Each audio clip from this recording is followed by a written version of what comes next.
congolaise et la force de l'ONU en RDC, la MONUSCO, ont signé un accord à Kinshasa. Ils se sont dotés d'un cadre pour mener des opérations conjointes contre la centaine de groupes armés actifs dans l'est du pays depuis près de 3 décennies. Et nous sommes en direct avec Jean Maubert Senga. Bonsoir, vous êtes chercheur pour Amnesty International. Pourquoi un accord entre l'armée congolaise et la MONUSCO maintenant ?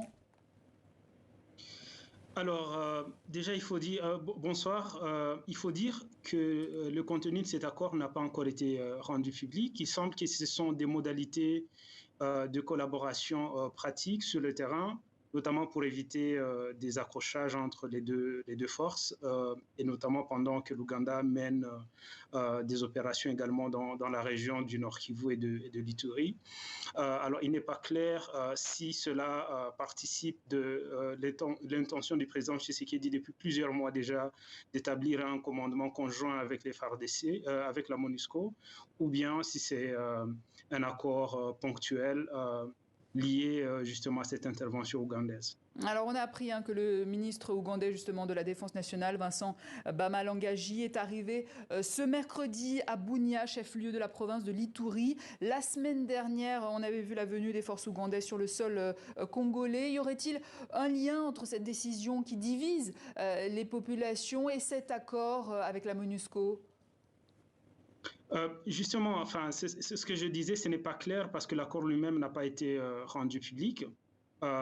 Généralement, ces genres d'accords quand même sont négociés depuis longtemps et c'est vrai qu'il y a depuis plusieurs mois des efforts des deux côtés, du côté de les Nations Unies et de la RDC d'harmoniser les opérations.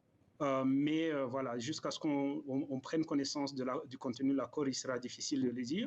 Il est important quand même de préciser que ce n'est pas cet accord qui va changer le mandat de la MONUSCO ou même son efficacité dramatiquement sur le terrain, parce que ce mandat est défini par le Conseil de sécurité à travers par exemple, actuellement, c'est la résolution 2556 qui expire dans 12 jours.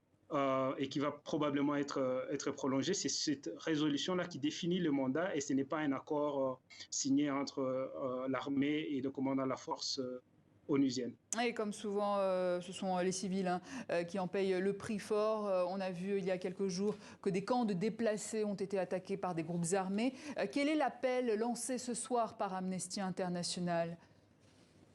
Alors, le gouvernement congolais a l'obligation d'assurer la protection des civils. Les Nations Unies également, subsidiairement, parce qu'elles sont au Congo justement, principalement pour protéger les civils.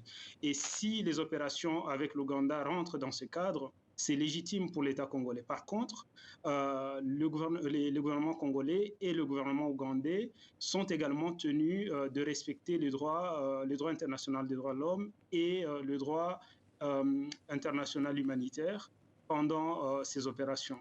Donc le premier appel de Amnesty International, c'est que toutes les parties, y compris d'ailleurs les groupes armés, puissent respecter strictement le droit international humanitaire et les droits de l'homme pendant ces opérations. Et deuxièmement, c'est qu'il puisse y avoir un mécanisme qui permet aux civils, aux journalistes, aux défenseurs des droits humains, de rapporter d'éventuelles violations des droits humains commises par l'une ou l'autre partie, afin que le gouvernement concerné puisse y répondre de manière appropriée et rapide, parce que malheureusement, ces armées-là ont un bilan un bilan très grave en matière de violation des droits humains. Jean Maubert Senga, merci. Je rappelle que vous êtes chercheur pour Amnesty International.